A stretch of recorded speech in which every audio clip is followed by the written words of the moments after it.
तो ये road show आप देख रहे हैं किस तरह से यहाँ पर जो लोग हैं वो प्रधानमंत्री की एक छवि पाने के लिए पहले से मौजूद और प्रधानमंत्री भी उनका अभिवादन स्वीकार करते हुए नजर आ रहे हैं। काफी महत्वपूर्ण ये पूरा रोड शो हो रहा है। प्रधानमंत्री नरेंद्र मोदी पश्चिम बंगाल का ये दौरा, सिलीगुड़ी में उनकी मौजूदगी ये दिखाती है और लोगों के प्रति जो उनका प्रेम भाव है वो किस तरह से है ये आप इन तस्वीरों के जरिए देख सकते हैं कि प्रधानमंत्री की एक छवि पाने के लिए लोग पहले से यहाँ पर मौजूद हैं और उनकी तस्वीर अपने फ़ोन में किस तरह से कैप्चर करते हुए नजर आ रहा है।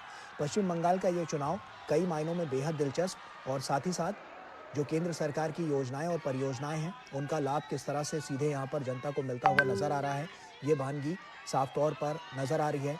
महिला सशक्तिकरण को लेकर जो हमेशा से जो बानगी प्रधानमंत्री नरेंद्र मोदी की रही है और जिस तरह से उन्होंने तमाम अलग अलग निर्णय लिए, तमाम बड़े बड़े कदम उठाए महिलाओं के सशक्तिकरण को लेकर, उसकी बानगी इन तस्वीरों के जरिए भी साफ तौर पर नजर आ रही है कि किस तरह से जो महिलाएं हैं वो भी अब की बार के इस चुनाव में अपनी भागीदारी जो है वो बढ़ चढ़कर देती हुई नजर आ रही हैं। और प्रधानमंत्री नरेंद्र मोदी का ये दौरा कई मायनों में बेहद महत्वपूर्ण तमाम ऐसे मुद्दे हैं जो यहाँ पर जो स्थिति हैं उन पर अपनी बात रखते हुए वो नजर आ रहे हैं। ऋषि हमारे सहयोगी हमारे साथ जुड़ चुके हैं। ऋषि, क्या स्थिति है वहां पर और प्रधानमंत्री का ये रोड शो कितना भव्य हो रहा है और किस तरह से लोगों के मन में क्या विचार हैं प्रधानमंत्री नरेंद्र मोदी को लेकर और साथ ही साथ वहां के स्थानीय मुद्दों को लेकर? देखिए, जिस तरीके से हम देख रहे हैं कि इस समय सिलीगुड़ी में प्रधानमंत्री नरेंद्र मोदी जनता से सीधे मुखातिब हो रहे हैं एक रोड शो के माध्यम से। वो जनता के बीच में ये उनका एक पुराना अंदाज है जिसमें कि वो कनेक्ट करते हैं जनता के साथ और जनता उन्हें निश्चित तौर से देखने के लिए उनके साथ एक संवाद स्थापित करने के लिए इस तरीके के रोड शोज में शामिल होती है। और हमने देखा यहाँ पर तकरीबन 2 घंटे पहले से ही लोगों ने सड़कों के किनारे आगे किनारे खड़े होकर इस बात का इंतजार किया कि प्रधानमंत्री नरेंद्र मोदी कब यहाँ पर आएंगे। तमाम हमारी महिलाओं से बात हुई, उनके बीच में एक कौतूहल था कि प्रधानमंत्री जब आएंगे तो वो किस तरीके से उनका अभिवादन करेंगी। तमाम लोग यहाँ पर अपने साथ फूल भी लेकर आए हुए थे और उनके अभिवादन के लिए जो उनके बीच में उत्साह था वो देखते ही बनता था। और निश्चित तौर से सिलीगुड़ी में इस समय जो हमने देखा कि जो बिहारी मोड़ से लेकर शिव मंदिर मोड़ तक का जो इलाका है इसके बीच में प्रधानमंत्री ने अभी अपने लोगों के बीच में सीधा संवाद किया है और उनके साथ संवाद कर रहे हैं। और इस संवाद की एक ही भाषा है लोगों के साथ जुड़ने की, उनकी जो मुद्दे हैं चुनाव के दौरान खास तौर से उनको समझने की। और इससे इससे ये और होता है कि जब इस तरीके से प्रधानमंत्री लोगों के बीच में उतरते हैं, हमने देखा कि रोड शो की शुरुआत में ही वो पहले गाड़ी से उतरे और लोगों का अभिवादन करते हुए उनके बीच में चले गए। तो ये निश्चित तौर से प्रधानमंत्री का लोगों के साथ जो एक तालमेल है उनसे संवाद करने का वो यहाँ पर दिखाई दिया। और हम देख रहे हैं कि लगातार प्रधानमंत्री जो तमाम खास तौर से पश्चिम बंगाल में जो उनकी रैलियां हो रही हैं और उनके बीच आज भी हमने देखा कि 3 रैलियां उनकी हुई पश्चिम बंगाल के इलाके में। तो और कल भी उनका एक रैली है और आज जिस तरीके से उन्होंने रोड शो के माध्यम से जनता के बीच में अभिवादन किया है और जनता का अभिवादन लिया है, वो निश्चित तौर से यहाँ पर निश्चित एक कहानी बयां करती है चुनावों के दौरान प्रधानमंत्री की और जनता के बीच में एक दूसरे के साथ कनेक्ट। जी। ऐसे में पश्चिम बंगाल का जो उत्तर क्षेत्र है यानी कि उत्तर बंगाल है, वहाँ पर जो भाजपा की लगातार जो सक्रियता है, क्या आपकी बार वो अब की बार जो स्थितियाँ हैं उनको काफ़ी परिवर्तित करने में कारगर साबित हो सकती हैं? क्या लगता है क्योंकि आप ग्राउंड ज़ीरो पर हैं, आपने नब्ज़ टटोलने की कोशिश की होगी और इस रोड शो से कितना बड़ा परिवर्तन आता हुआ नज़र आएगा? देखिए, जहाँ तक उत्तरी पश्चिम बंगाल की बात करें तो इस इलाके में पिछले 2 चुनावों से लगातार बीजेपी का जो प्रदर्शन है बहुत शानदार रहा है। जी। और अगर हम देखें पिछले 2001 के चुनाव में भी अगर वो अपने प्रतिद्वंदी को पूरी तरीके से हराने में कामयाब रहे तो वो यही इलाका था।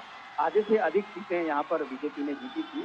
और इस बार भी बीजेपी की पुरजोर कोशिश है कि वो इस बार न सिर्फ उसको बढ़त को बनाए रखे बल्कि और ज्यादा उसमें उन्हें सफलता हासिल हो। और इसी तरीके से हम देख रहे हैं कि लगातार जो बड़े बड़े नेता हैं उनके यहाँ पर रैलियां हो रही हैं, जनता जनता से संवाद हो रहे हैं। हमने देखा है तमाम बड़े नेता आए हैं, लेकिन प्रधानमंत्री इस तरीके से अभी सिलीगुड़ी में कल एक जनसभा को संबोधित करेंगे और आज एक रोड शो के माध्यम से जनता के बीच में आज पहुंची है। तो निश्चित तौर से जनता इससे प्रभावित होती है और उन्हें लगता है कि प्रधानमंत्री उनकी मनोदशा और उनकी स्थिति को समझने के लिए, उनके बच्चों को समझने के लिए उनके बीच में आए। ऐसे में ऋषि सवाल ये भी है कि केंद्र सरकार की योजनाएं हैं जो लगातार लोगों तक पहुंच रही हैं, जो तस्वीरें भी बता रही हैं कि लोग कितना बढ़ चढ़कर यहाँ पर प्रधानमंत्री के स्वागत के लिए पहले से पहुंचे हुए हैं और जोरदार तरीके से उनका स्वागत करते हुए नजर आ रहे हैं। ऐसे में इंफ्रास्ट्रक्चर, कनेक्टिविटी और विकास की जो धारा है वो पश्चिम बंगाल के लोगों को कितना प्रभावित कर रही है?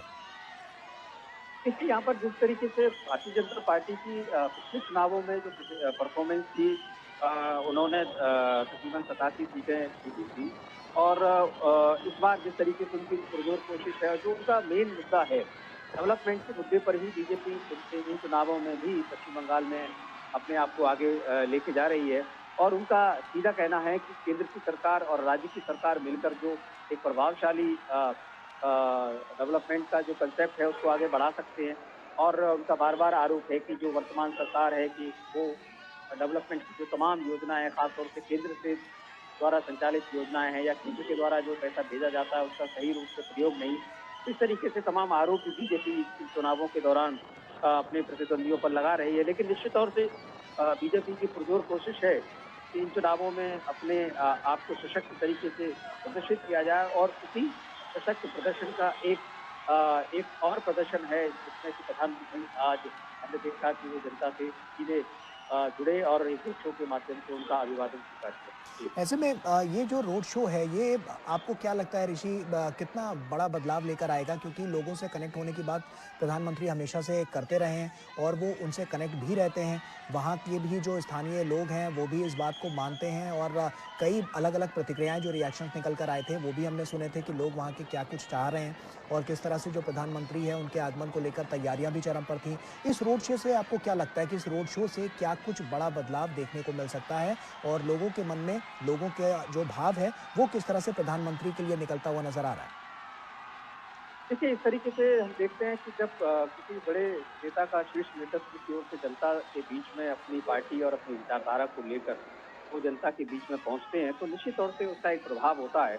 और हमने देखा है कि प्रधानमंत्री मोदी का ये प्रचार करने का एक तरीका रहा है, उनकी एक शैली रही है और जी। इस शैली को इस समय हम एक बार फिर से देख रहे हैं सिलीगुड़ी के पश्चिम बंगाल में, जिस तरीके से जो उत्तरी पश्चिम बंगाल का इलाका है और ये एक बहुत ही जिसे कहें ऐसा इलाका है जिसमें देश भर के तमाम लोग यहाँ पर रहते हैं। हर जगह का इंसान यहाँ पर रहता है। एक तो इस सिलीगुड़ी में जिस तरीके से पर्यटन से जुड़े हुए तमाम जो कामकाज हैं वो तो हैं ही, लेकिन साथ ही साथ यहाँ पर जो तमाम मूवमेंट है जो व्यापारिक गतिविधियों का वो काफ़ी ज़्यादा रहता है। तो हमने देखा है यहाँ पर तमाम, चाहे वो बिहार के लोग हों, उत्तर प्रदेश के लोग हों, पंजाब के लोग हों, राजस्थान के हों, गुजरात के लोग हों, हर हर जगह के लोग यहाँ पर हैं और जिस तरीके से यहाँ की एक संस्कृति है, मिली-जुली संस्कृति, वो भी यहाँ पर दिखाई देती है।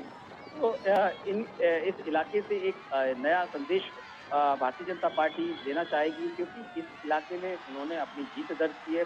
उन्होंने अपनी लोकसभा सीटें इसी इलाके से निकाली हैं हम्म। और एक एक उनका ये एक गढ़ बनता जा रहा है, बल्कि बन चुका है कि इस इलाके में भारतीय जनता पार्टी का जो प्रभाव है दिनों-दिन बढ़ा ही है। तो ऐसे में प्रधानमंत्री का लोगों के साथ सीधा संवाद, उनके साथ जो कनेक्ट है, तो निश्चित तौर से एक असर डालने वाला साबित हो सकता है और इसमें जनता को लग सकता है कि जो बीजेपी की तरफ से जो शीर्ष नेतृत्व है उसके बीच में आ रहा है और उनकी जो मुद्दे हैं, उनकी जो समस्याएं हैं, इनको समाधान के लिए अगर उनकी पार्टी सरकार में आती है तो निश्चित तौर से कुछ बदलाव होगा। जी। बिल्कुल। ऋषि, संगठनात्मक जो विस्तार हुआ है और इसके अलावा बूथ स्तर पर जो तैयारियां हैं वो क्या कुछ कह रही हैं अब की बार इस पूरे चुनाव को लेकर? आप क्या कहेंगे इस पर?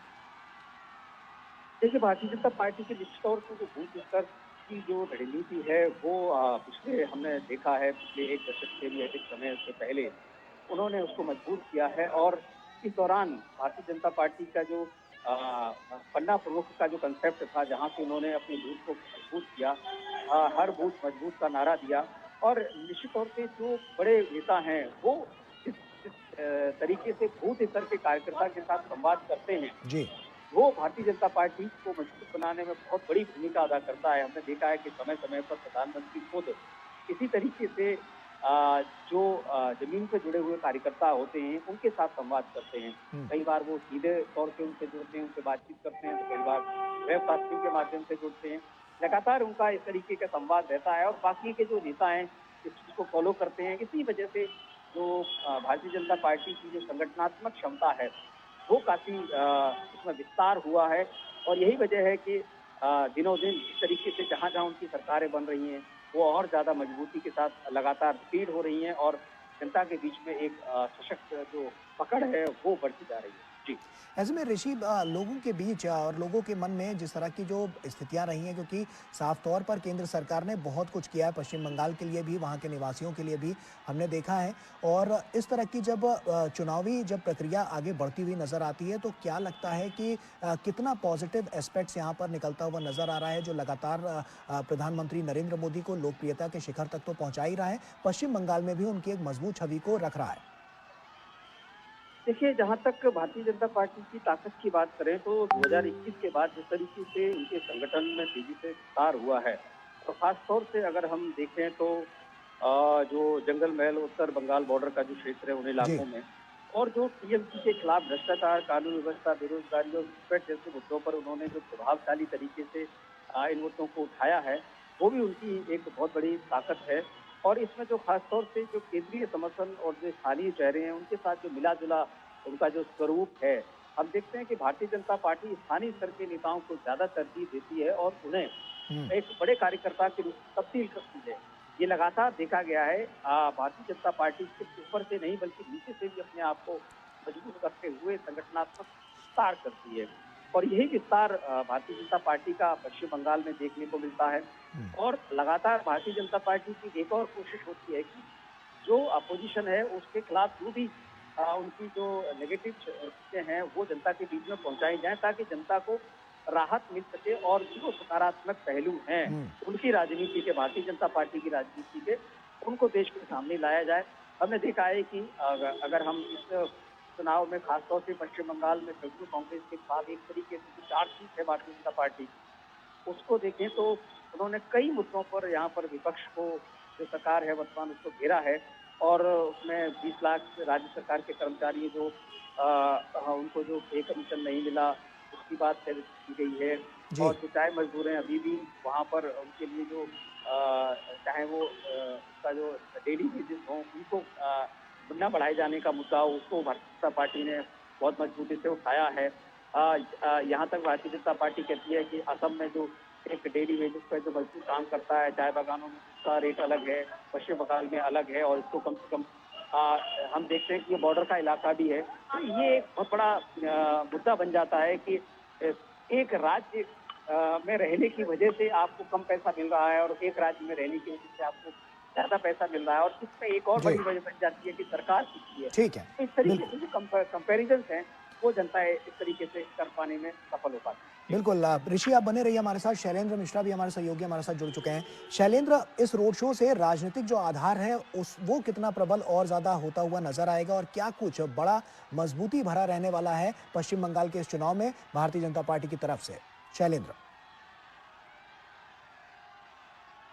गौरव, देखिए प्रधानमंत्री नरेंद्र मोदी लगातार हम पश्चिम बंगाल में देख रहे हैं उनकी बीजेपी के लिए जमकर चुनाव कर रहे हैं। और आज हमने देखा कि जनसभाओं को संबोधित करने के बाद जो दक्षिण दिनाजपुर है वहां पर उन्होंने एक चुनावी जनसभा को संबोधित किया। और उसके बाद सिलीगुड़ी में ये भव्य रोड शो आप देख रहे हैं, जिस तरह से लोगों का उत्साह देखने को मिल रहा है। प्रधानमंत्री नरेंद्र मोदी अपनी चुनावी जनसभाओं में टीएमसी सरकार की विफलताओं को खास तौर पर जनता के सामने रख रहे हैं कि किस तरह से 15 साल में कोई उल्लेखनीय कार्य टीएमसी सरकार ने नहीं किया। आज दक्षिण दिनाजपुर की सभा में उन्होंने इस बात को कहा, क्या जनता को फिर से मौका देना चाहिए जिस सरकार ने 15 साल तक कोई काम नहीं किया है। तो ये इस तरह से टीएमसी सरकार पर सीधा निशाना प्रधानमंत्री नरेंद्र मोदी चुनावी जनसभाओं के जरिए साध रहे हैं। और कह रहे हैं कि अगर राज्य में बीजेपी की सरकार आती है तो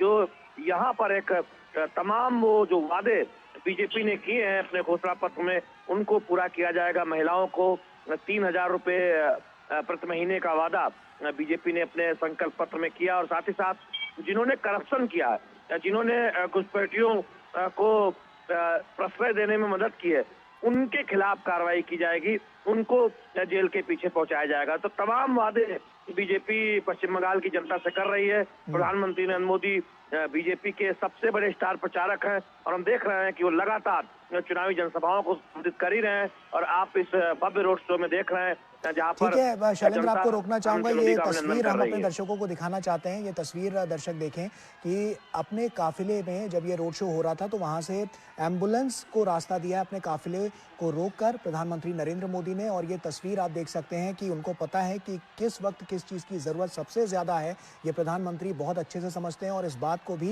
ये तस्वीरें साफ तौर पर उजागर कर रही हैं कि अपने इस रोड शो के, अपने इस काफिले को वहां पर साइड करके रास्ता दिया गया है एम्बुलेंस को, जिसकी तस्वीर हम इस वक्त दर्शकों को दिखा रहे हैं। साफ तौर पर ये तस्वीरें दिखाती हैं कि प्रधानमंत्री को हर एक व्यक्ति की चिंता है और इसीलिए वो जानते हैं कि किस समय पर किस चीज की सबसे ज्यादा जरूरत है। और इस बात को ही मानते हुए यहाँ पर देखिए किस तरह से एम्बुलेंस को यह रास्ता दिया गया है। शैलेंद्र, साफ तौर पर प्रधानमंत्री नरेंद्र मोदी जो बातें हमेशा से करते रहे हैं और जिस तरह से लोगों की और उनकी भावनाओं को समझते रहे हैं, वो सब कुछ अब की बार ये भी नजर आ रहा है और चरितार्थ भी करता हुआ नजर आ रहा है कि किस तरह की जो लोगों की जिंदगी है उसकी वैल्यू क्या है, ये प्रधानमंत्री अच्छे से समझते हैं, तभी इस तरह की तस्वीरें सामने आती हैं। शैलेंद्र, देखिए गौरव, हम लगातार देख रहे हैं चुनावी जनसभाओं में बीजेपी की तरफ से प्रधानमंत्री नरेंद्र मोदी जो पश्चिम बंगाल में चुनावी जनसभा कर रहे हैं, उसमें बड़ी संख्या में आप देखें तो भीड़ आ रही है। खासतौर पर जो महिलाओं की संख्या है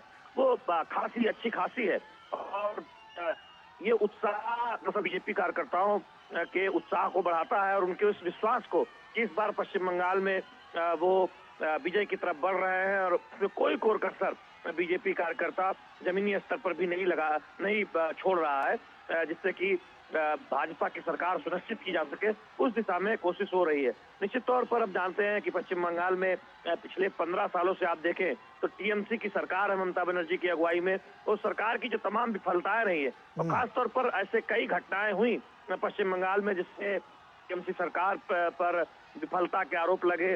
उन घटनाओं में जो दोषी थे उनको बचाने के आरोप लगे, हीला हवाली के आरोप लगे। और हमने आंदोलन भी देखे पश्चिम बंगाल में जब टीएमसी सरकार पर तमाम आरोप लगे और पश्चिम बंगाल की सरकार को, टीएमसी सरकार को बैकफुट पर आना पड़ा। तो हम देख रहे हैं कि चुनावी जनसभाओं में बीजेपी इसे जोर शोर से उठा रही है कि यहाँ भय का राज है और अब चुनाव के बाद भय का राज यहाँ से खत्म हो जाएगा।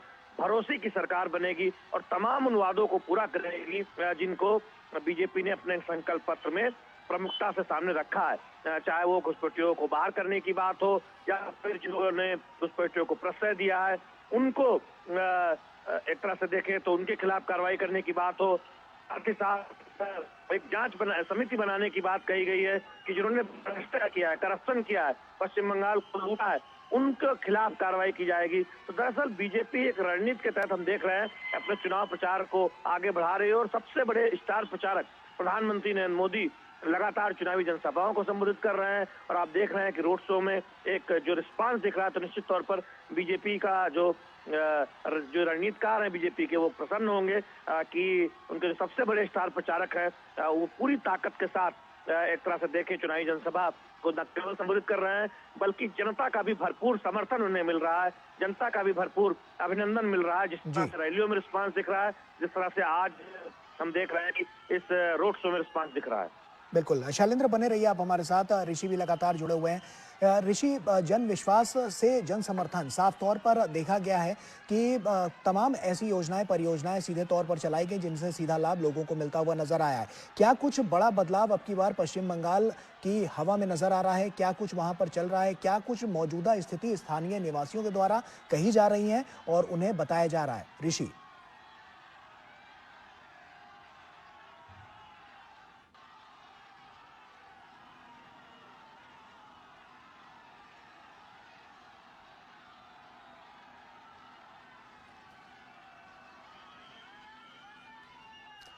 लगता है ऋषि तक संपर्क हमारा नहीं हो पा रहा है, तो आइए अब सीधे रुक करते हैं। शैलेंद्र भी हमारे साथ जुड़े हुए हैं। शैलेंद्र, क्या कुछ इसमें आप और जोड़ना चाहेंगे, क्योंकि आप लगातार इस पूरे इलेक्शन को देख रहे हैं, वहां पर लोगों के जो स्थानीय मुद्दे हैं वो कितना प्रभावी अब की बार नजर आ रहे हैं और क्या कुछ अब की बार बड़ा परिवर्तन वहां पर नजर आ सकता है? ऋषि, शैलेंद्र।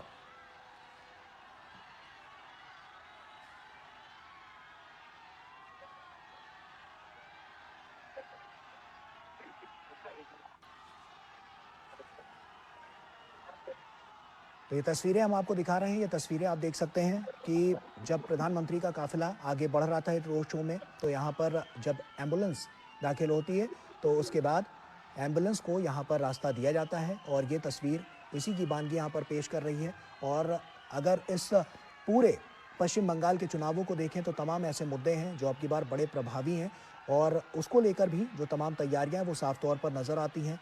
बेहद निर्णायक ये पूरा क्षण और इस पर प्रधानमंत्री नरेंद्र मोदी का ये दौरा और उसके साथ साथ ये रोड शो और उसके बाद जब इस तरह की तस्वीरें निकलकर सामने आती हैं जहां पर प्रधानमंत्री हर एक बारीकियों को समझते हैं, इंसान की ज़िंदगी की उस वैल्यू को समझते हैं कि हर एक मिनट हर एक सेकंड कितना कीमती है, तब इस तरह की तस्वीरें भी निकलकर सामने आती हैं जब प्रधानमंत्री नरेंद्र मोदी के काफिले को रोककर वहां पर एम्बुलेंस के लिए रास्ता दिया जाता है। और ये तस्वीरें उसी की बानगी है जो पश्चिम बंगाल से निकलकर सामने आ रही हैं। सिलीगुड़ी की ये तस्वीरें हैं और इसके अलावा भी तमाम ऐसे मुद्दे अहम हैं जो लगातार यहाँ अपनी प्रभावशीलता दर्ज कराते हुए नजर आ रहे हैं और तमाम ऐसी असफलताएं भी तृणमूल कांग्रेस की तरफ से रही हैं जिनको प्रधानमंत्री नरेंद्र मोदी ने उजागर किया है और ये सब कुछ धीरे धीरे करके काफ़ी कुछ बानगियां पेश करता हुआ नजर आया है जो अपने आप में दिखाता है कि किस तरह से जो तमाम नीतिगत जो निर्णय हैं वो लिए गए हैं केंद्र सरकार के द्वारा, जिससे सीधा लाभ जो है वो पश्चिम बंगाल की जनता को मिलता हुआ नजर आए और इसीलिए सब कुछ होता हुआ नजर आया है। और यही सब कुछ है जो बानगियां पेश करता हुआ नजर आता है जब इस तरह का रोड शो होता है और उसमें लोग बड़ी संख्या में बढ़ चढ़कर हिस्सा लेते हैं। शैलेंद्र हमारे सहयोगी हमारे साथ जुड़े हुए हैं। शैलेंद्र, क्या मौजूदा स्थितियां वहां पर नजर आ रही है? हवा का रुख क्या कहता है? अब की बार पश्चिम बंगाल में कितना बड़ा बदलाव देखने को मिल सकता है? शैलेंद्र, देखिए गौरव, बीजेपी को ये लगता है कि इस बार पश्चिम बंगाल में बीजेपी की सरकार चुनाव बाद जरूर बनेगी। इसकी एक वजह बीजेपी को नजर आती है कि पिछले 5 सालों में खासतौर पर तमाम ऐसी विफलताएं टीएमसी सरकार के खाते में दर्ज हुई हैं जिससे जो महिलाएं हैं उनमें बहुत गुस्सा है और जिस तरह से महिला उत्पीड़न की घटनाएं पश्चिम बंगाल में देखने को मिली और उसको लेकर हमने देखा कि कई आंदोलन हुए, तो बीजेपी को लगता है कि कानून व्यवस्था एक ऐसा मुद्दा है जिस पर पूरी तरह पश्चिम बंगाल में टीएमसी सरकार फेल हुई है और उस भरोसे को कायम नहीं रख पाई है जनता के प्रति जो चुनाव में जीत के बाद जो भरोसा दिलाया था टीएमसी ने, लेकिन उस भरोसे को तोड़ा है। तो ऐसे में बीजेपी को लगता है कि उत्तर बंगाल में तो उसने पिछली बार एक बेहतर प्रदर्शन किया था और इस बार उस प्रदर्शन को और बेहतर करेगी और साथ ही साथ जो दक्षिण बंगाल का इलाका है, कोलकाता और उसके आसपास का इलाका है, वहां पर भी बीजेपी अपनी पकड़ को और मजबूत बनाती हुई दिखाई दे रही है, ऐसा बीजेपी के रणनीतिकार मानते हैं। और अगर ऐसा हुआ तो आप चुनाव बाद देखेंगे कि बीजेपी को की रणनीति के हिसाब से नतीजे आ सकते हैं। लेकिन सबसे बड़ी बात यह है कि हमें ये नहीं भूलना होगा कि चुनाव जब होता है तब हर राजनीतिक दल अपने दावे करते हैं और उसमें जो रिस्पांस होता है कई बार हम देखते हैं कि किसी एक राजनीतिक दल के फेवर में दिखाई भी देता है, लेकिन हमें इंतजार करना होगा। लेकिन अभी फिलहाल बीजेपी की जनसभाओं से ऐसा लगता है और खासतौर पर प्रधानमंत्री नरेंद्र मोदी की चुनावी जनसभाओं में जिस तरह का रिस्पांस दिख रहा है उससे निश्चित तौर पर बीजेपी के नेता, बंगाल के नेता उत्साहित है कि इस बार रुख बीजेपी के पक्ष में है, ऐसा उनका दावा है। ऐसे में शैलेंद्र सवाल ये भी आता है कि राजनीतिक विस्तार जो अब की बार देखने को मिला है और तमाम जो बड़ी उपलब्धियां सरकार ने हासिल की हैं, क्या उसका इम्पैक्ट भी यहाँ के लोगों पर पड़ता हुआ नजर आ रहा है और ये कितना बड़े स्तर पर अब की बार देखने को मिलेगा जब पश्चिम बंगाल में चुनाव हो जाएंगे? देखिए गौरव, 2-3 बहुत बड़े मुद्दे हैं जो बीजेपी पश्चिम बंगाल के चुनाव में उठा रही है। प्रधानमंत्री नरेंद्र मोदी लगातार इस बात को कि पीएम शब्द से एक तरह से आपत्ति है टीएमसी सरकार को। संवैधानिक शब्द और तमाम जो योजनाएं जो प्रधानमंत्री के नाम से जुड़ी हुई है वो पश्चिम बंगाल में लागू नहीं है। केंद्रीय योजनाएं आप देखें तो पश्चिम बंगाल में तमाम योजनाएं हैं जो जमीनी स्तर पर लागू नहीं हुई। पीएम किसान सम्मान निधि जैसी योजना बहुत हीला हवाली के बाद में लागू की गई, तो उसका नुकसान आम जनता को ही हो रहा है। जब आप केंद्र की तमाम बेहतर योजनाओं को, चाहे आयुष्मान भारत हो या फिर पीएम आवास योजना हो, या तमाम योजनाओं को या तो लागू नहीं करते हैं या फिर बिल्कुल ही लागू करने से मना कर देते हैं या फिर ढंग से लागू नहीं करते हैं, तो फिर उसका नुकसान तो आम जनता को ही होता है। तो इस बात को बहुत प्रमुखता से बीजेपी इस चुनाव में उठा रही है और साथ ही साथ यहाँ पर सरकारी कर्मचारियों का भी एक मुद्दा है जिसमें 7वें वेतन आयोग को लागू नहीं किया गया था। तो उस बात को भी बीजेपी जोर शोर से अपनी जनसभा में कह रही है और संकल्प पत्र का हिस्सा भी बनाया है। और सबसे बड़ी बात कि महिलाओं को हर महीने 3,000 रुपए देने की बात है, बेरोजगार युवाओं को सहायता देने की बात है। तो ये प्रमुख मुद्दे हैं जो बीजेपी चुनाव में उठा रही है और घुसपैठ का मुद्दा तो है ही। ठीक है, शैलेंद्र बने रहिए आप हमारे साथ। ऋषि भी जुड़ चुके हैं। ऋषि, इतना बड़ा जन सैलाब साफ तौर पर कितनी बड़ी चुनौती टीएमसी के लिए यहाँ सिलीगुड़ी में इस रोड शो के बाद नजर आएगी, जब क्योंकि साफ तौर पर देख रहे हैं कि बड़ी संख्या में लोग यहाँ पर पहुंचे हुए हैं। ऋषि, देखिए गौरव, जिस तरीके से सिलीगुड़ी के इलाके को देखें तो यहाँ पर हम जानते हैं, जैसे कि हम चर्चा कर रहे हैं लगातार, ये भाजपा का एक तरीके से गढ़ है और यहाँ पर बीजेपी पिछले चुनावों में अपने प्रतिद्वंदी से आगे थी और इसी कोशिश को बीजेपी इस बार और आगे ले जाना चाहती है। उसे पता है कि अपने मजबूत गढ़ को और ज्यादा मजबूत कैसे करना है। तो बीजेपी की तरफ से खास तौर से हमने देखा है कि तमाम यहाँ पर चुनाव प्रचार में तेजी आई है और प्रधानमंत्री खुद इस इलाके में चुनाव प्रचार के लिए आ चुके हैं। आज हमने देखा जिस तरीके से वो जनता के साथ संवाद कर रहे हैं। एक तरीके से रोड शो उनका एक शैली है जो कि भारतीय राजनीति में एक तरीके से स्थापित मान्यता के तौर पर उन्होंने भारतीय लोकतंत्र में उसको जोड़ा है। इसी तरीके से जनता के साथ हर चुनाव दर चुनाव में जुड़ने का एक माध्यम है रोड शो। इसमें जनता के साथ सीधा संवाद किया जाता है। संवाद इस तरीके का होता है कि भावों के माध्यम से नेता अपनी जनता के बीच में अपनी बात को रख देते हैं और जनता उसको समझ लेती है और ऐसे में जनता भी अपने नेता के प्रति अपनी जो कृतज्ञता है और उनका जो भाव है, चाहे वो अभिवादन के माध्यम से हो, फूल बरसाकर हो, इन सब चीजों से एक पॉलिटिकल कनेक्ट बनता है जिसमें कि हम देखते हैं कि उस इलाके में एक बड़ा प्रभाव पूर्व में हमने देखा है कि पड़ता हुआ दिखाई देता है।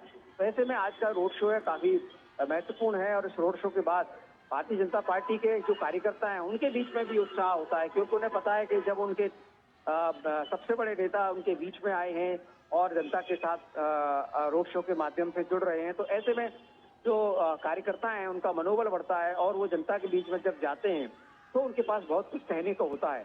तो ये एक राजनीति में एक बड़ा पहलू होता है जिसमें कि आप अपनी बात को मजबूती के साथ रख पाने में अगर सक्षम हैं तो जनता जरूर आपकी बात को सुनती है और इसी बात को प्रधानमंत्री हर चुनावी माहौल में स्थापित करते हैं कि कैसे अपने कार्यकर्ताओं के बीच में जाकर उनको समझ देना है और उनको ये बताना है कि आप जनता के बीच में जाइए और जिस तरीके से काम करना है और जनता को भरोसा दिलाइए कि हमारी जो नीतियां हैं उनको सरकार कैसे पूरा करेगी और जो केंद्र में उनकी सरकार है उसका क्या प्रभाव पड़ेगा।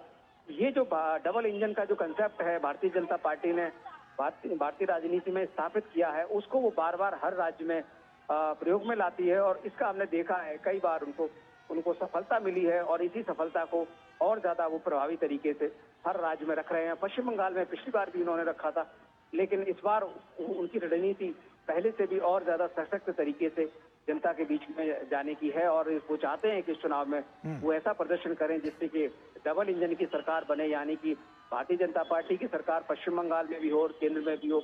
इसी कंसेप्ट को जनता के बीच में रख रहे हैं। गौरव, बिल्कुल। शैलेंद्र, क्या बढ़ता हुआ भारतीय जनता पार्टी का ये जनाधार टीएमसी के लिए अब की बार बड़ी चुनौती पेश करता हुआ नजर आ रहा है? शैलेंद्र, की राजनीति में दिखाई देती है कि एक तरफ सत्ताधारी पार्टी टीएमसी है जो पिछले 15 वर्षों से राज्य की सत्ता में है और दूसरी तरफ भारतीय जनता पार्टी है, यानी बाकी जो दल हैं, कांग्रेस हो या फिर वामपंथी दल हो, उसकी भूमिका बहुत सीमित की गई है। सीधी लड़ाई तकरीबन पूरे पश्चिम बंगाल में कुछ सीटों को छोड़ दें तो टीएमसी और बीजेपी के बीच मोटे तौर पर नजर आती है। तो ऐसे में टीएमसी के सामने एक मुख्य विपक्षी दल के तौर पर बीजेपी एक चुनौती के तौर पर खड़ी है और बीते 5 वर्षों में बीजेपी ने राज्य से जुड़े तमाम ऐसे जनहित से जुड़े मुद्दों को जोर शोर से उठाया है और टीएमसी सरकार को गिरने की कोशिश की है। आज ही दक्षिण दिनाजपुर में इस बात को बहुत प्रमुखता से प्रधानमंत्री नरेंद्र मोदी ने कहा कि राज्य में पुलिस बल में महिलाओं की जो संख्या है वो 10% के आसपास ही है, जबकि बगल में बिहार है जहां डबल इंजन की सरकार है, वहां 30% से ज्यादा ठीक है, महिलाएं पुलिस बल में है। तो इस तरह से तमाम ठीक है शैलेंद्र, आप बने रहिए हमारे साथ। ऋषि का रुख कर लेते हैं। ऋषि, लगातार हम देख रहे हैं कि ये जो तमाम ऐसे मुद्दे हैं जो अब की बार बड़े प्रभावी रहे हैं, ऐसे में पश्चिम बंगाल की स्थिति को अगर देखें तो जैसे जो सरकार की योजनाएं हैं वो यहाँ पर जो क्षेत्रीय पार्टी यानी कि टीएमसी ने लागू नहीं होने दी, जिससे सीधा फायदा जो है वो लोगों तक नहीं पहुंच पाया। लोगों के क्या विचार हैं इसको लेकर? क्या आपकी बार वो बड़े बदलाव की बड़ी तस्वीर पेश करते हुए नजर आएंगे, या स्थिति जो अभी नजर आ रही है वो कुछ और कह रही है? ऋषि, इस पर थोड़ा रोशनी डालिए और बताइए कि इस पूरे रोड शो से कितना बड़ा बदलाव नजर आ सकता है। देखिए गौरव, जहाँ तक इस रोड शो को देखें तो भारतीय जनता पार्टी की पुरजोर कोशिश है कि उन योजनाओं को जो कि केंद्र के द्वारा शुरू की गई हैं जनता के बीच में रखें और ये बताएं कि किस तरीके से इन योजनाओं का लाभ पश्चिम बंगाल की जनता को मिल सकता था जो नहीं मिला, और इसी रणनीति को वो जनता के बीच में रख रहे हैं। जैसे कि शैलेंद्र ने भी अभी जी। जो चर्चा कर रहे हैं उसमें रखा था कि कितनी योजनाएं हैं। अब किसान सम्मान निधि जैसी योजना है जो पूरे भारत में एक सफलता की कहानी कह रही है। तमाम किसान इससे लाभान्वित हुए हैं। पश्चिम बंगाल में उसे लागू करने में इतना देरी क्यों लगी? इस तरीके की तमाम योजनाएं हैं। मैंने आपको उदाहरण के तौर पे समझाया कि अभी जी। पश्चिम बंगाल में जो चाय बागान के जो मजदूर हैं उनकी जो दैनिक मजदूरी है और अब जो पड़ोसी राज्य है असम, उसकी क्या है, तो दोनों में बड़ा अंतर है। इन सब चीजों को भारतीय जनता पार्टी बहुत तरीके से, एक प्रभावशाली तरीके से रख रही है और जनता इस बात को समझ रही है कि जो लाभ उन्हें मिलना चाहिए वो नहीं मिला है। अब इस तरीके के रोड शो का निश्चित तौर से प्रभाव ये पड़ता है कि जनता को ये लगता है कि अगर केंद्र की सरकार के जो मुखिया उनके बीच में आ रहे हैं और इस बात को रख रहे हैं, उनके बीच में उनसे जुड़ रहे हैं, रोड शो के माध्यम से जुड़ रहे हैं, तो एक भरोसा इसमें पॉलिटिक्स में कहा जाता है कि एक भरोसा पैदा करने की जो रणनीति होती है वो यहाँ पर इन रोड शो के माध्यम से साफ तौर से दिखाई देती है। और इससे हमने देखा है पूर्व में भी तमाम जो रोड शोज हुए हैं उनमें जो जनता ने सीधे इसमें जुड़े और उसके बाद जो समझा और उसका एक प्रभाव दिखाई देता है। जब भीड़ बहुत ज्यादा उमड़ती है तो उसका एक अलग मनोवैज्ञानिक असर पड़ता है लोगों जी। के बीच में कि वो जी। समझते हैं कि किस तरीके से बाकी जनता भी उनके साथ है। तो एक माहौल बनता है राजनीति में किसी भी राजनीतिक दल पर भरोसा करने का। तो इसी माहौल को राजनीति में रोड शो के माध्यम से, रैलियों के माध्यम से और तमाम जो कैंपेन है उनके माध्यम से स्टैब्लिश किया जाता है। और इसी स्टैब्लिशमेंट को हम चुनाव दर चुनाव भारतीय जनता पार्टी की रणनीति के तौर पर देख रहे हैं। और इन चुनावों में हम जानते हैं कि उत्तरी पश्चिम बंगाल के इस इलाके में जो भारतीय जनता पार्टी की जो पुरजोर कोशिश है कि उसकी बढ़त जो पहले थी वो उससे और ज्यादा आगे निकल जाए और एक तरीके से 2/3 से अधिक जो सीटें हैं उसको वो जीत ले।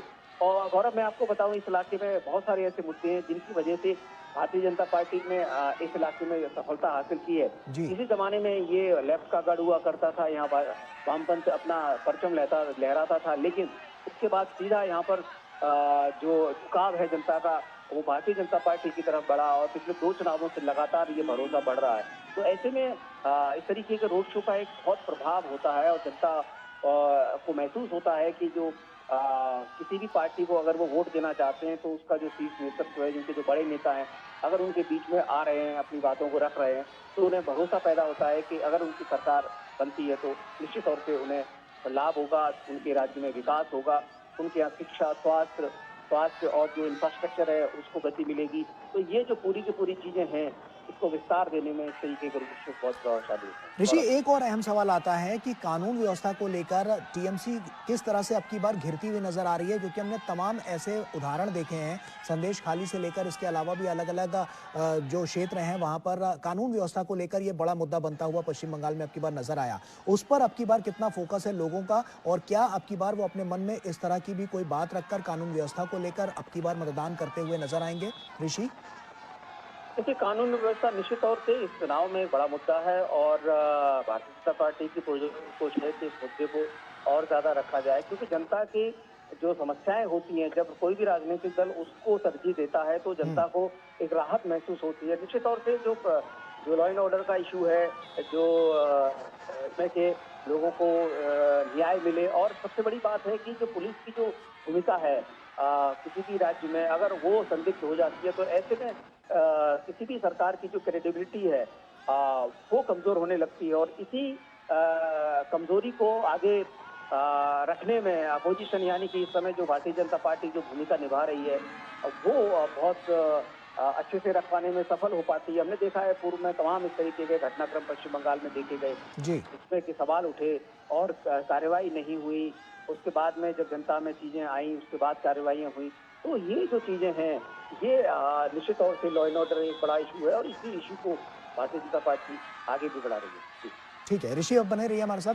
शैलेंद्र, साफ तौर पर देखें तो तमाम ऐसे मुद्दे अब की बार तो प्रभावी होते हुए नजर ही आए हैं।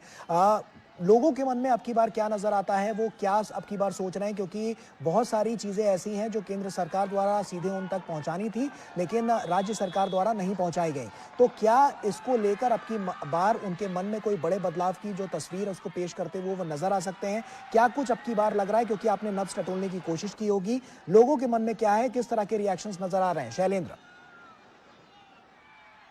तौर पर हम देख रहे हैं खासतौर पर उत्तर बंगाल में और उसके आसपास के इलाकों में कि पश्चिम बंगाल की जनता को ये बात समझ में आ रही है कि बीते 2-3 दशकों से पश्चिम बंगाल विकास की दौड़ में बाकी राज्यों के मुकाबले काफी पीछे हो गया है, चाहे वो पर कैपिटा इनकम हो या फिर इंडस्ट्रियलाइजेशन की बात हो। और बड़ी संख्या में पश्चिम बंगाल के युवाओं को जो नौकरियां हैं, जो नए सेक्टर्स में नौकरियां सृजित हो रही हैं, आईटी में हो या फिर बड़ी बड़ी कंपनियों में हो, उसके लिए पश्चिम बंगाल के बाहर जाना पड़ रहा है।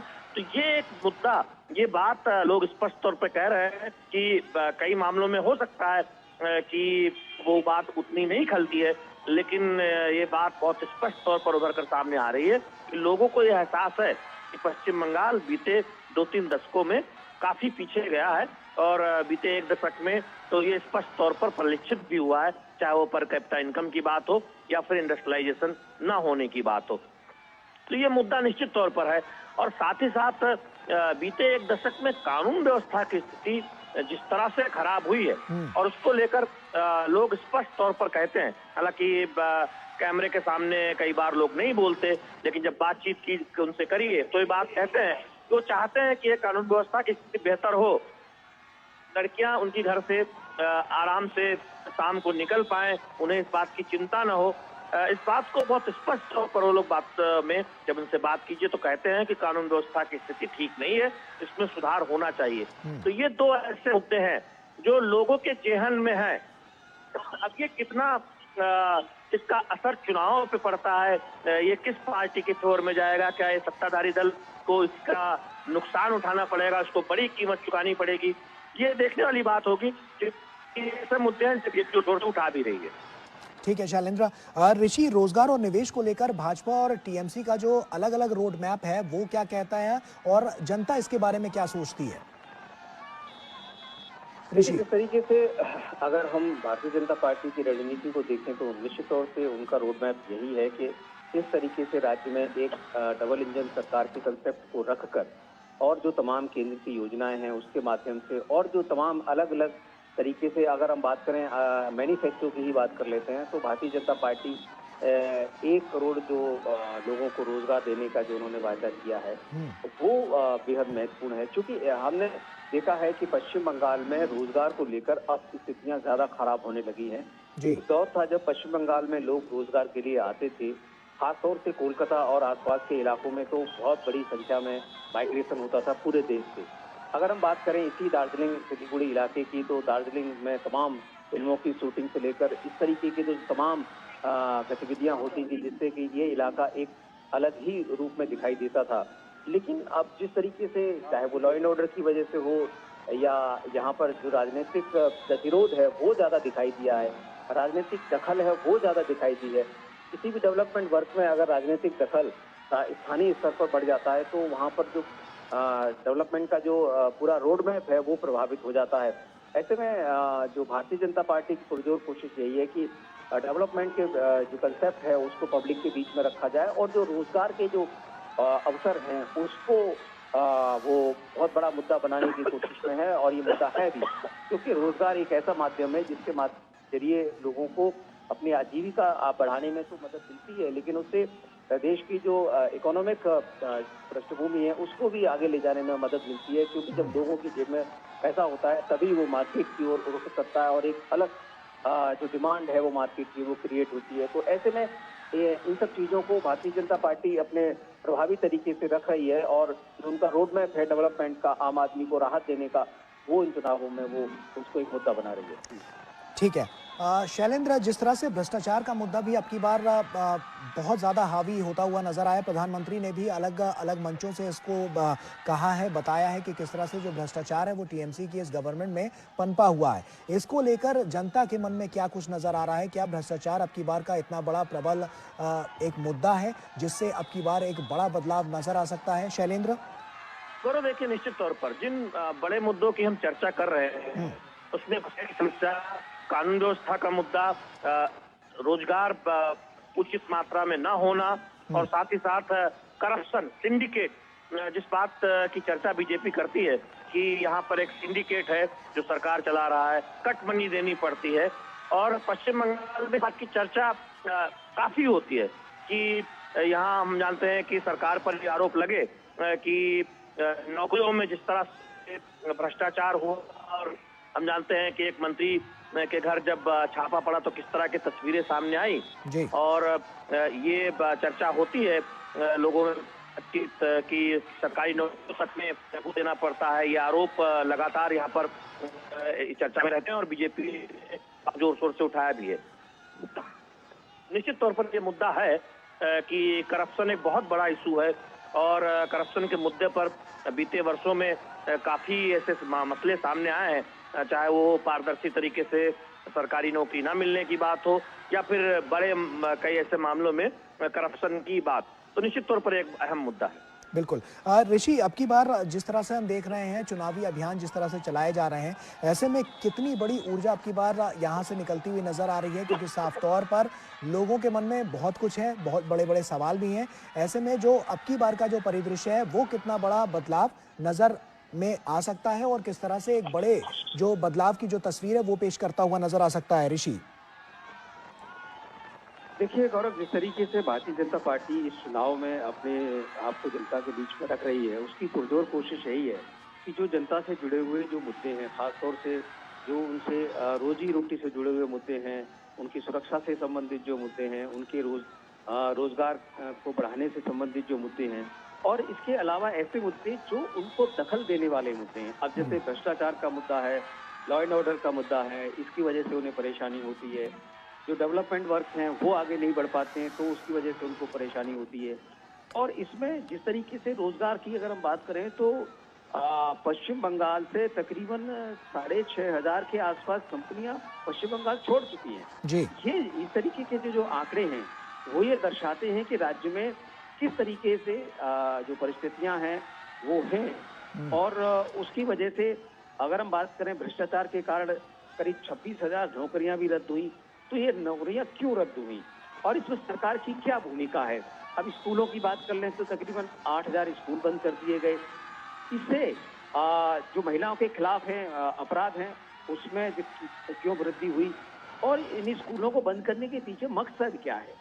और जो कि अगर हम नौकरियों की और बात कर लेते हैं तो 30 लाख नौकरियां पहले जो नौकरियां उपलब्ध होती थी उससे कम क्यों हैं?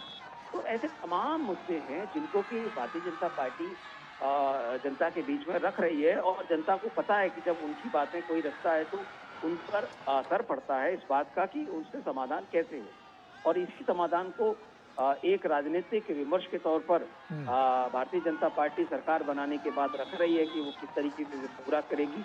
अभी हाल ही में उन्होंने अपना जो मैनिफेस्टो जारी किया है उसमें उन्होंने तमाम वायदे किए हैं। उन वायदों में रोजगार एक बहुत बड़ा मुद्दा है, लॉ एंड ऑर्डर एक बहुत बड़ा मुद्दा है और जो केंद्र की योजनाएं सीधे तौर से और केंद्र से आने वाले धन का सही उपयोग है, इस तरीके के तमाम मुद्दे वो अपने जनता के बीच में, चाहे वो चुनावी घोषणा पत्र हो या फिर उनके सीधे संवाद के माध्यम से जो है उसको रख रही है। बिल्कुल। ऋषि, सुरक्षा नीतियों को लेकर अब की बार ममता बनर्जी किस तरह से घिरती हुई नजर आ रही हैं? क्या ये भी अब की बार एक ऐसा बड़ा मुद्दा है जिससे अब की बार एक बड़ा फेरबदल नजर आ सकता है? बिल्कुल, देखिए सुरक्षा निश्चित तौर से सुरक्षा एक ऐसा मुद्दा है जो कि हर इंसान को चिंतित करता है और उसको प्रभावित भी करता है। कोई भी व्यक्ति डर के साए में जीवन नहीं जी सकता है और जब ये चीजें बढ़ने लगती हैं, बढ़ते-बढ़ते हदें पार होने लगती हैं, तो निश्चित तौर से वो ये चिंतन करने लगता है, मनन करने लगता है कि इससे निजात कैसे मिले। और निश्चित तौर से लोकतंत्र में एक ही तरीका होता है किसी भी समस्या से निजात पाने का, वो है सरकार बदलकर अपनी पसंद की सरकार चुनने का। और इसके लिए लोकतंत्र में चुनाव एक बहुत बड़ा माध्यम है, इसी माध्यम से हम अपनी सरकारों को बदल सकते हैं। तो ये जो तरीके हैं उसको भारतीय जनता पार्टी एक प्रभावी तरीके से रख रही है और एक विकल्प के तौर पर, एक मजबूत और सशक्त विकल्प के तौर पर इस समय वो भारतीय जनता पार्टी को प्रदेश की जो राजनीति है उसमें सरकार बनाकर रखना चाहती है। और इसमें जो केंद्र की राजनीति है, जो शीर्ष नेतृत्व है, भारतीय जनता पार्टी के बड़े-बड़े नेता हैं, वो यहाँ के जो स्थानीय नेता हैं उनकी मदद कर रहे हैं। और इसमें हम चाहे देखें, चाहे शुभेंदु अधिकारी हो, श्रमिक भट्टाचार्य हो, दिलीप घोष हो, डॉक्टर सुकांत मजूमदार हो, शांतनी ठाकुर हो, ये जो स्थानीय स्तर पर पश्चिम बंगाल की राजनीति में भारतीय जनता पार्टी को एक संबल देते हुए एक बड़े नेता के तौर पर स्थापित हुए हैं, इनको भी निश्चित तौर से प्रधानमंत्री की इस तरीके की यात्राओं से मदद मिलती है, एक मनोबल मिलता है और जनता के बीच में जाकर ये कहने का भी अवसर मिलता है कि हमारे प्रधानमंत्री आपके लिए कितने चिंतित हैं। हम प्रधानमंत्री के आशीर्वाद से आपके बीच में काम करना चाहते हैं। जी। तो एक राजनीतिक माहौल बनता है और इस माहौल को बनाने के लिए चुनाव सबसे मुफीद समय होता है और इसी को इस समय हम कैंपेन के माध्यम से प्रधानमंत्री के जिस समय सिलीगुड़ी में है और रोड शो के माध्यम से उन्होंने इसी तरीके को इस संवाद को स्थापित करने की पुरजोर कोशिश की है। बिल्कुल। ऋषि, गरीब किसान और महिलाओं को अब की बार क्या उम्मीदें हैं कि जो सरकार बनेगी वो उनके लिए क्या कुछ करेगी जिससे उनके जीवन में एक बड़ा बदलाव आएगा? क्योंकि हमने देखा है कि विकास की बयार तो पूरे देश में नजर आ ही रही है, लेकिन पश्चिम बंगाल अभी भी उससे अछूता है।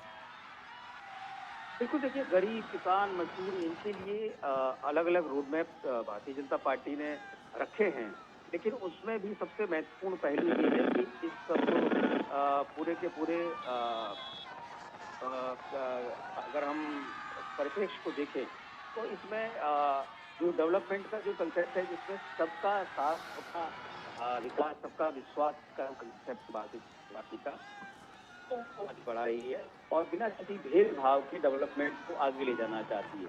राज्य में जो सबसे बड़ी चिंता है, जो वर्तमान सरकार के सामने यही है कि वो जो दावे करती है कि हमने विकास किया है, लेकिन इस विकास को जब सच्चे तरीके से देख लिया जाता है और जनता ये मानती है कि ये जो अपने सेलेक्टिव तरीके से इसको आगे बढ़ाया जाता है, कुछ ही लोगों तक उसका लाभ मिलते हुए दिखाई देता है।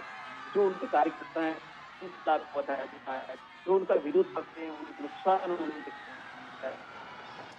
इससे समाज की नीति का एक ऐसा संकल्प दिखाई देता है जिसमें कि वो सबके साथ नहीं है, कुछ लोगों के साथ जो उनके समर्थक है उनकी सरकार है। जबकि माना यह जाता है लोकतंत्र में जब सरकार बन जाती है तो पूरे प्रदेश की सरकार है, पूरे देश की सरकार है। तो इसी संकल्पना को भारतीय जनता पार्टी रख रही है कि वो सबका विकास करेगी, सबके लिए काम करेगी। जी गौरव। बिल्कुल ऋषि, ये तो साफ तौर पर है, ये तो नज़र भी आ रहा है, लेकिन अब जिस तरह से हमने और भी तस्वीरें जो देखी हैं अलग-अलग राज्यों की जहाँ पर डबल इंजन की सरकार है, वहाँ पर हमने देखा है कि बहुत ज़्यादा विकास की बयार नज़र आई है। तो अगर पश्चिम बंगाल में भी डबल इंजन की सरकार हो जाती है, जैसा कि लग रहा है, जिस तरह से जनाधार नज़र आ रहा है इस रोड शो के ज़रिए, तो ऐसे में क्या यहाँ पर भी जो विकास की बयार है वो और तेज़ होती हुई नज़र आएगी? बिल्कुल, देखिए, भारतीय जनता पार्टी ने जिस तरीके से देश के अलग-अलग हिस्सों में चाहे वो हाईवे हो, रेलवे, एयरपोर्ट का विस्तार हो, उसका एक रोड मैप पश्चिम बंगाल के सामने रखा है कि वो इसी रोड मैप को आगे यहाँ पर रखना चाहती है। इसी तरीके से न्यू इंडिया के तहत जो स्मार्ट सिटी, डिजिटल इंडिया का जो संकल्प है, वो उन्होंने अपने मैनिफेस्टो में रखा है। ग्रामीण और शहरी दोनों क्षेत्रों में जो बुनियादी ढांचा सुधार है, उसके लिए उन्होंने क्या नीतियाँ हैं, कैसे वो काम करेंगे, इसको रखा है। Make in India, startup India को कैसे बढ़ावा देना है, इसको उन्होंने अपने मैनिफेस्टो सेक्टर को समर्थन देकर कैसे लोगों के बीच में जो बात है, जैसे कि आप कृषि और किसान को लेकर भी उनकी आय बढ़ाने पर जोर है, एमएसपी और कृषि सुधार के लिए उन्होंने उस पर जोर दिया है और गरीबों के लिए चाहे वो आवास योजना हो, उज्ज्वला योजना हो, योजना हो, इन सभी योजनाओं को अपनी योजनाओं में समाहित करके जो देश के अन्य हिस्सों में जो अच्छी सफलता के साथ आगे बढ़ रही हैं, उसको यहाँ पर भारतीय जनता पार्टी रख रही है। और अब बात करें शिक्षा की, तो शिक्षा नीति किस तरीके से नई शिक्षा नीति को लागू करना है, स्किल डेवलपमेंट और बेरोजगार को किस तरीके से काम करना है, उसका एक रोड मैप उन्होंने इन चुनावों में रखा है। साथ ही साथ एक बहुत महत्वपूर्ण पहलू है कि हम्म, राष्ट्रवाद और जो घुसपैठ है उससे रोकना, साथ ही साथ देश में एक नीतिगत विचारधारा के तौर पर काम करके, चाहे वो समान नागरिक संहिता हो, जनगणना नियंत्रण नीति हो और नागरिक संशोधन जैसे मुद्दे हों, इन हम्म। सबको भी भारतीय जनता पार्टी अपने चुनावी एजेंडे में शामिल कर रही है और इसी के तहत उनको एक बड़ा समर्थन भी यहाँ पर मिलता हुआ दिखाई देता है।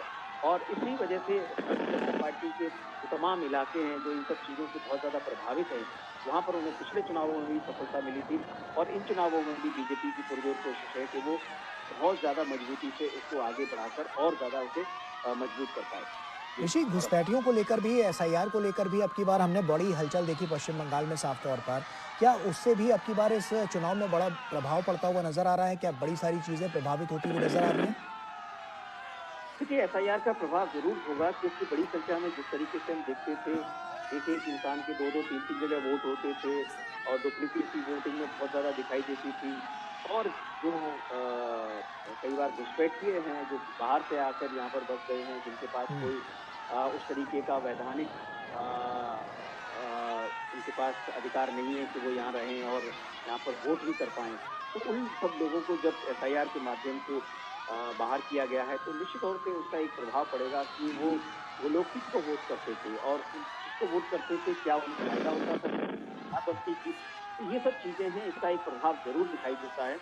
एसआईआर निश्चित तौर से चुनाव आयोग ने पुरज़ोर कोशिश की है कि इन चुनावों में किसी भी तरीके की हिंसा ना हो। उन्होंने 5 संकल्प दिए हैं पश्चिम बंगाल को कि किस तरीके से वो अलग-अलग तरीके की जो बूथ कैप्चरिंग के जो संकल्प हुआ करते थे पश्चिम बंगाल में, उसको इस बार वो रोकेगी।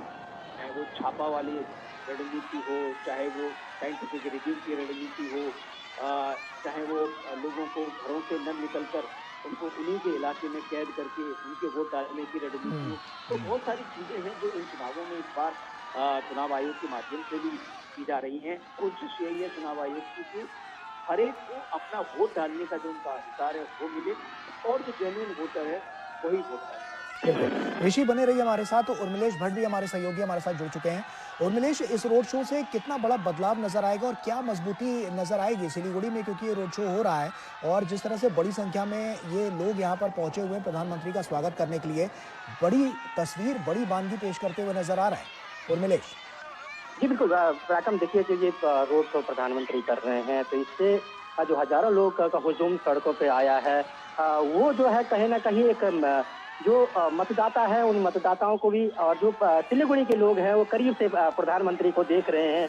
क्योंकि देखिए, जितने भी अभी तक प्रधानमंत्री की चाहे बात जो है आज की करें, तो आज जो प्रधानमंत्री लगा जो है लगातार 3 सभाएं की और तीनों सभाओं में जो भीड़ उमड़ के आई है, तमाम जो मुद्दे पश्चिमी बंगाल के प्रधानमंत्री ने उठाए हैं, उसके अलावा ये कह सकते हैं कि यहाँ पर तमाम जो लोग आए हैं, तो वो एक झलक देखने के लिए काफी उत्सुकता उनमें दिखाई दे रही थी। इस तरीके से हमने देखा है, क्योंकि जो जिन जिन रैलियों को मैंने कवर किया है प्रधानमंत्री की पश्चिम बंगाल में, उनमें हजारों की संख्या में लोग आए थे और उस भीड़ की जो है शायद ही इतना बड़ा हुजूम किसी अन्य रैली में देखने को मिला पश्चिम बंगाल की, जिस तरीके से प्रधानमंत्री की जो है रैली में आए लोग। तमाम जो है पोस्टर हाथ में लिए हुए थे, फोटो बना करके हाथ में थे, तो कई सारी पिक्चर्स भी लोग जो है लाए और प्रधानमंत्री ने भी उनको निराश नहीं किया है, तमाम पिक्चरों को लिया है, तमाम उनके जो फोटो साथ में ला रखी थी उनको लिया है।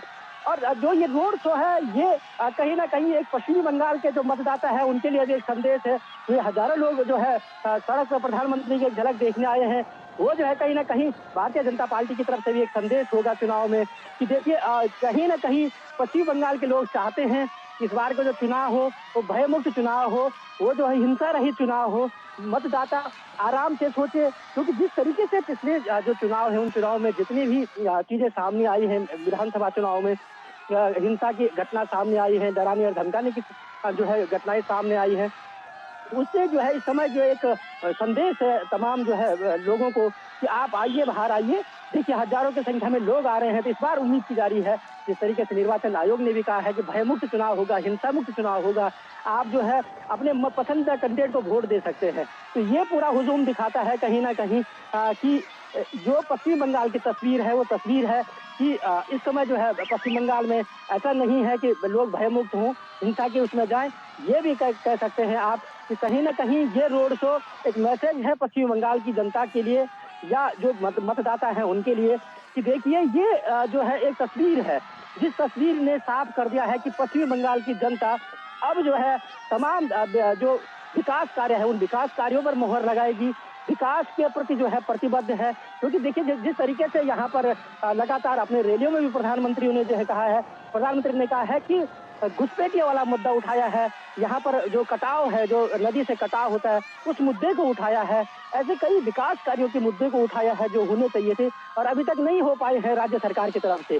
तो निश्चित तौर से इस समय लोगों को एक बड़ी उम्मीद है जो इस रोड शो है या ये कह सकते हैं प्रधानमंत्री से कि अगर जो है एक नई सरकार आती है यहाँ पर पश्चिमी बंगाल में, क्योंकि एक लंबी अवधि होगी है इसको, 15 साल जो है ममता बनर्जी की सरकार, उससे पहले जो वाम मोर्चा थी उसकी सरकार हो गई, तो एक जो है लंबी जो है अवधि की सरकार यहाँ पर रह गई है।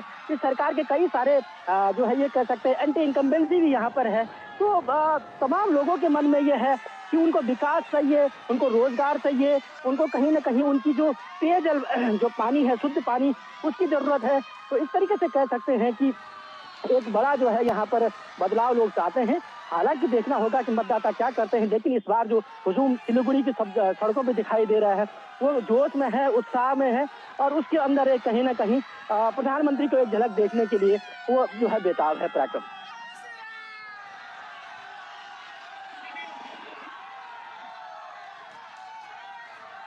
अलग अलग जो नीतियां हैं, रणनीतियां हैं, वो यहाँ पर किस तरह से रखनी है उसको प्रधानमंत्री समझते हैं और कहीं ना कहीं आने वाले समय में जो विकास की धारा है वो भी पश्चिम बंगाल में बहती हुई नजर आएगी जब भारतीय जनता पार्टी की सरकार यहाँ पर बनेगी। लेकिन ऐसे में जो व्यवस्थाएं हैं उनको किस तरह से दुरुस्त किया जा रहा है और किस तरह से पीपल टू पीपल कनेक्ट की जो बात है वो कार्यकर्ताओं द्वारा और उसको सुदृढ़ करके लोगों तक पहुंचा जा रहा है, क्या स्ट्रैटेजी अपनाई जा रही है भारतीय जनता पार्टी की तरफ से? उर्मिलेश जी बिल्कुल, देखिए पश्चिमी बंगाल में जो है हमने जब देखा है पिछले कई चुनावों को हमने देखा है, उस चुनाव में जो ट्रेंड थे, तो यहाँ की कार्य करने के जो प्रचार करने की जो शैली है वो बिल्कुल अन्य राज्यों से अलग है। देखिए पराक्रम, आज भी जो है यहाँ गौरव जो है आज भी यहाँ पर जो है वॉल राइटिंग पर यहाँ ज्यादा विश्वास किया जाता है सोशल मीडिया के जमाने में, उसमें जोर है। तो वहीं दूसरी तरफ कह सकते हैं कि जो अभी भारतीय जनता पार्टी उसने सोशल मीडिया पे भी अपना जो कैंपेन है वो कैंपेनिंग चला रखा है। तो एक तरफ जहाँ जो है इस चुनाव में वामपंथी हैं जो लगभग हाशिए पे चले गए हैं ये कह सकते हैं, क्योंकि पिछली विधानसभा में उनकी सीटें नहीं आई थी, क्योंकि जो आदमी इतने लंबे समय तक जो है सरकार चलाए हो वो सरकार में जो है विधानसभा में उनकी उपस्थिति भी न हो, ना के बराबर हो, तो ये दर्शाता है। और इस बार कहीं ना कहीं लोग बदलाव चाहते हैं, विकास चाहते हैं और जो प्रचार करने का जो तरीका है, क्योंकि देखिए जिसके पास संगठन होगा, जिसके पास जो है ये कह सकते हैं कि प्रचार करने के जो तमाम जो चीजें होनी चाहिए, चाहे पर्चा हो, पोस्टर हो, सोशल मीडिया हो, तमाम चीजों पे जो आगे रहेगा, जो एड पाएगा वो कहीं ना कहीं जनता के बीच में जाएगा। क्योंकि आप जैसे जानते हैं गौरव की यूथ जो है वो जो है कनेक्ट होता है सोशल मीडिया से, जबकि जो सीनियर सिटीजन है वो वॉल राइटिंग और तमाम पर्चा पोस्टर होल्डिंग पे जो है उनका ध्यान होता है। इस तरीके से यहाँ पे प्रचार देखने को मिल रहा है और इस तरीके के जो रोड शो है उस रोड से कहीं ना कहीं प्रधानमंत्री भी सीधा कनेक्ट कर रहे हैं मतदाताओं से, पश्चिम बंगाल के मतदाताओं से और जो है यहाँ के जो युवा हैं, चाहे यहाँ के महिलाएं हों, क्योंकि देखिए यहाँ पर महिला सुरक्षा एक बड़ी जो है मुद्दा है यहाँ पर पश्चिम बंगाल में। जिस तरीके से हमने पिछले दिनों देखा था कि महिला को लेकर के आरजी कॉलेज का चाहे मुद्दा हो, इस तरीके से कई मुद्दे जो है कई जो है महिलाओं के जो अत्याचार कह सकते हैं इसको, या महिलाओं पे जिस तरीके से यहाँ पर उत्पीड़न महिलाओं का देखा गया था, तो ये कह सकते हैं कि महिलाओं के खिलाफ जिस तरीके से यहाँ पे हिंसा थी, उस हिंसा को यहाँ पश्चिम बंगाल में देखा गया है। प्रधानमंत्री ने अपने संबोधन में आज भी रैली में, जो जागीपुर रैली हो या तमाम 2 रैलियां अन्य हो, उनमें महिलाओं की सुरक्षा का मुद्दा जो है जोर शोर से उठाया है। और दूसरी बात यह है कि स्थानीय राष्ट्रीय मुद्दों के साथ साथ प्रधानमंत्री ने स्थानीय मुद्दे भी यहाँ पर उठाए हैं। किस तरीके से जो है पहले कांग्रेस की सरकार रही, फिर वाम मोर्चे की सरकार रही, फिर तृणमूल कांग्रेस की सरकार रही, यहाँ पर जो है औद्योगिक नगरी हल्दिया है, जो हल्दिया की पहचान है, पश्चिम बंगाल की पहचान है, वहाँ पर जो है आज कई सारी जो है राज्य सरकार की जो नीतियां हैं, उन नीतियों के कारण जो है, औद्योगिक नीतियों के कारण आज जो है तमाम कंपनियां वहां से पलायन कर रही हैं, दूसरी जगह जा रही है। युवा जो है रोजगार के उसमें बाहर जा रहा है, रोजगार की तलाश में। तो निश्चित तौर से ऐसे कई मुद्दे हैं पश्चिम बंगाल के, जिन मुद्दों को प्रधानमंत्री ने यहाँ पर जो है अपनी रैलियों में जो है बोला है, अपनी रैलियों में उठाया है। और आज ये रोड शो के माध्यम से भी प्रधानमंत्री कहीं ना कहीं मतदाताओं के जो हर उम्र के मतदाता है, उन हर उम्र के मतदाताओं तक पहुंचने की कोशिश कर रहे हैं।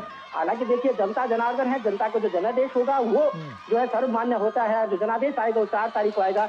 लेकिन जिस तरीके से यहाँ पर कांटे की टक्कर देखी जा रही है भारतीय जनता पार्टी और तृणमूल कांग्रेस के बीच, वो कहीं ना कहीं जो है मतदाताओं को सीधा सीधा ये संदेश देने की है कि एक तरफ विकास है, एक तरफ जो है बंगाल जिस पिछले जो है ममता सरकार में पिछड़ा हुआ है, वो जो है खड़े हैं। दो सब यहाँ पे खड़े हैं, ये कह सकते हैं 2 पिलर खड़े हैं। एक विकास का पिलर खड़ा है, जिसमें विकास एक मुद्दा है, जो विकास के मुद्दे लेकर आगे आए हैं। पीने का पानी हो, सुरक्षा हो, घुसपैठिया हो, इस तरीके से कई मुद्दे को लेकर के भारतीय जनता पार्टी चुनाव मैदान में है। वहीं जो है तृणमूल अपने जो है पिछले जो 8-10-12 सालों में अपने पिछली सरकारों में जो काम है, उन कामों को यहाँ पे गिना रही है। ये कह सकते हैं कि कहीं ना कहीं पश्चिम बंगाल का जो चुनाव है, इस बार का विधानसभा का चुनाव काफी दिलचस्प होने वाला है। और ये दिलचस्प चुनाव इसलिए भी होगा कि यहाँ पर जो है तमाम सुरक्षा के पुख्ता इंतजाम निर्वाचन आयोग की तरफ से किए गए हैं। तब चाहे वो पैरामेडिकल की जो है टुकड़ियां हों या पैरामेडिकल फोर्स के लोग हों, अन्य राज्यों से भी जो है यहाँ पर सुरक्षा कर्मी बुलाए गए हैं। ये इस तरीके से देखा जा रहा है कि इस बार कोशिश है निर्वाचन आयोग की कि निष्पक्ष, भयमुक्त और हिंसा मुक्त चुनाव पश्चिम बंगाल में हो। दूसरी तरफ जो है भारतीय जनता पार्टी विकास के एजेंडे को लेकर के यहाँ पर चुनाव मैदान में है। और तृणमूल कांग्रेस कह रही है कि हमने जो पिछले अपनी सरकारों में काम किए हैं, उस काम के बदौलत हम जो है जनता के बीच में है। अब ये रोड शो जो हो रहा है गौरव, ये रोड शो अपने आप में एक बड़ा मैसेज है। नौजवानों जो सिलीगुड़ी के जो लोग हैं, वो करीब से प्रधानमंत्री को देख रहे हैं। और ये जो है उनको ये समझ में आता है कि कौन विकास जो है मुख्य धारा में हमें जोड़ सकता है, और कितना जो है पिछले सालों में, कितने सालों में जो है राज्य सरकार या यहाँ ये कह सकते हैं पश्चिम बंगाल विकास की जो दूरी रही है, वो बहुत ज्यादा जो है दूरी विकास से जो है पश्चिम बंगाल राज्य रहा है। तो ऐसे में कहीं ना कहीं युवाओं में जोश है, महिलाओं में जोश है। यहाँ के जो है जो सीनियर मतदाता है, वो भी कहीं ना कहीं ये चाहते हैं कि यहाँ पे विकास आए, यहाँ पे लोगों को रोजगार मिले, पीने का पानी मिले, सुरक्षा मिले महिलाओं को। ये तमाम मुद्दे भी, और प्रधानमंत्री का ये रोड शो कहीं ना कहीं यही मैसेज दे रहा है कि अगर भारतीय जनता पार्टी की सरकार अगर राज्य में आती है तो हम जो है इन मुद्दों पे काम करेंगे। ठीक है, उर्मिला आप बने रहिए हमारे साथ। ऋषि भी लगातार हमारे साथ जुड़े हुए हैं। ऋषि, कितनी बड़ी चुनौती टीएमसी के लिए, क्योंकि बीजेपी साफ तौर पर कड़ी टक्कर तो देती हुई नजर आ रही है और जनाधार भी बटोरती हुई नजर आ रही है इस रोड शो के जरिए। टीएमसी के लिए ये चुनाव महत्वपूर्ण इसलिए हो जाता है कि वो इस चुनाव में अपने आप को कैसे बरकरार रख पाती है, क्योंकि भारतीय जनता पार्टी अपनी अलग अलग रणनीति के तहत उनको दिनों दिन उनको घेर रही है, उस पर हमला कर रही है और जनता के बीच में मैसेज दे रही है, और उसमें उनको सफलता भी मिल रही है कि किस तरीके से इस बार बदलाव की लोगों को जरूरत है। एक तो भारतीय जनता पार्टी ने अपने चुनावी रणनीति के तहत एक विशेष मैनिफेस्टो के माध्यम से महिला वोट बैंक पर एक सीधा फोकस किया है, जो कि महिला वोट बैंक टीएमसी का माना जाता है और वो उसको हमेशा से मजबूत बनाती रही है। ये जो सीधी चुनौती है इस वोट बैंक पर के लिए जो तमाम योजनाएं रखी हैं, चाहे वो उसमें 3000 रुपये की जो योजना है वो उनको देने की हो, या फिर जो टीएमसी की जो वेलफेयर पॉलिटिक्स है उसको चुनौती देने की जो रणनीति है, जिसमें कि सुरक्षा, पहचान और कैश ट्रांसफर का जो कॉम्बिनेशन है वो बहुत महत्वपूर्ण है। इससे अगर महिला वोटरों के बीच में बीजेपी के पक्ष में कोई बात बनती है तो ये टीएमसी के लिए बहुत बड़ी चुनौती बन सकती है। दूसरी बात, जिस तरीके से एक बाहरी वर्सेस बंगाली नैरेटिव को काउंटर करने के लिए इस बार बीजेपी ने रणनीति बनाई है, वो उसके लिए बहुत बड़ी चुनौती है। और इस चुनौती से, क्योंकि टीएमसी ये कहती रही है कि बीजेपी बाहरी है, बंगाली नैरेटिव खड़ा करती है, लेकिन अब जब कोई पार्टी लगातार किसी राज्य में अपनी उपस्थिति को अपने ही स्थानीय नेताओं के माध्यम से मजबूती के साथ आगे बढ़ाती है, तो उस पर ये आरोप बिल्कुल पूर्णतः लागू नहीं हो सकता है। दूसरा, उत्तर बंगाल में जो उनका गढ़ बन चुका है, वो दार्जिलिंग के लिए एक स्थायी जो राजनीति का जो समाधान है वो यहाँ पर उन्होंने रखा है अपनी सियासत में। और उत्तर बंगाल के लिए एक अलग फोकस की भी बात की है। तो उन्होंने क्षेत्रीय हिसाब से रणनीतियां भी बनाई हैं, जो कि टीएमसी के लिए बड़ी चुनौती है, क्योंकि अलग अलग इलाकों में अलग अलग रणनीति के तहत बीजेपी काम कर रही है। जो पश्चिम बंगाल के जो सीमावर्ती इलाके हैं, जो बॉर्डर के इलाके हैं, वहाँ पर रणनीति अलग है। जो देश के अन्य राज्यों के साथ जो जुड़े हुए इलाके हैं, चाहे वो झारखंड हो चाहे बिहार हो, इनके साथ उसकी रणनीति अलग है। उन इलाकों में वो अलग तरीके से रणनीति बनाकर कैंपेन कर रही है। और जिस तरीके से जो मुद्दे अलग अलग इलाकों में बनते हैं, उस मुद्दों के समाधान को लेकर वो क्या रोड मैप जनता के बीच में ले जाना चाहते हैं, उसके लिए वो अलग रणनीति बना रही है। और इसमें जो सोनार बंगला, एक विकसित पश्चिम बंगाल की जो बात है, इस विजन को वो इस बार के चुनाव में रख रही है। और जब सोनार बंगला की बात होती है, विकसित पश्चिम बंगाल की बात होती है, तो एक कनेक्ट पब्लिक के साथ जुड़ जाता है कि कोई भी सियासत है वो सिर्फ इसलिए नहीं है कि उन्हें वहाँ पर शासन करना है, बल्कि वो इसलिए है कि उन्हें उनके जो उनकी पहचान है, उनकी जो अस्मिता है और जो उसकी संस्कृति है, उसको बरकरार रखते हुए उसको विकसित करके और मजबूत कैसे करना है, इसको जब कोई सियासत आगे बढ़ाती हुई दिखाई देती है तो भरोसा पैदा होता है। ठीक है। ये जो भरोसा है भारतीय जनता पार्टी को इस बार जनता के बीच में उसको बढ़ाना है, उसको वोट में तब्दील करना है और एक बड़ी चुनौती के तौर पर तृणमूल कांग्रेस के सामने उसे रखना है और तभी उसकी ये जीत सुनिश्चित हो पाएगी। बिल्कुल। उर्मिलेश भी हमारे साथ लगातार जुड़े हुए। उर्मिलेश, जो मौजूदा स्थिति वहाँ की है, पश्चिम बंगाल की मुद्दे तमाम हैं और तमाम विचारधाराएं भी वहाँ पर हैं। ऐसे में जो लोग हैं वो किस तरह से अब की बार जो ये पूरा जन आधार देखने को मिल रहा है, वो अब की बार किसके पक्ष में जाता हुआ नजर आ रहा है? किस तरह की अब की बार फिजा वहाँ पर नजर आ रही है जो अब की बार बड़े बदलाव की बड़ी तस्वीर पेश करेगी? आप बताइए उर्मिलेश कि क्या कुछ वहाँ पर हलचल है और इसके अलावा क्या कुछ बड़ा बदलाव नजर आ सकता है? उर्मिलेश जी बिल्कुल, एक बात तो स्पष्ट है कि अभी तक बंगाल में जितना प्रचार और जो राजनीतिक हलचल यहाँ पे है, उन पे लगातार हम लोग यहाँ पे बंगाल में हैं और उस पर नजर बनाए हुए हैं। तो ऐसे में कह सकते हैं कि बंगाल में जिस तरीके से कि ऋषि कुमार भी कह रहे थे कि एक बात जरूर है गौरव, की भारतीय जनता पार्टी सिर्फ चुनाव तक सीमित नहीं है, इसलिए पिछले 5 सालों में बंगाल के तमाम उन मुद्दों को जनता के बीच में ले गई है। तब चाहे वो महिला सुरक्षा का मुद्दा हो, यहाँ की जो है जो औद्योगिक जो नगरी है यहाँ की हल्दिया, उसके मुद्दे हो, पेयजल का मुद्दा हो, इस तरीके से कई मुद्दों के साथ जो है लगातार पिछले 5 सालों से जो है भारतीय जनता पार्टी जो है यहाँ पर आंदोलित भी रही है और लगातार जनता के बीच में रही है। तो एक तरफ से कह सकते हैं कि जिस तरीके से यहाँ पर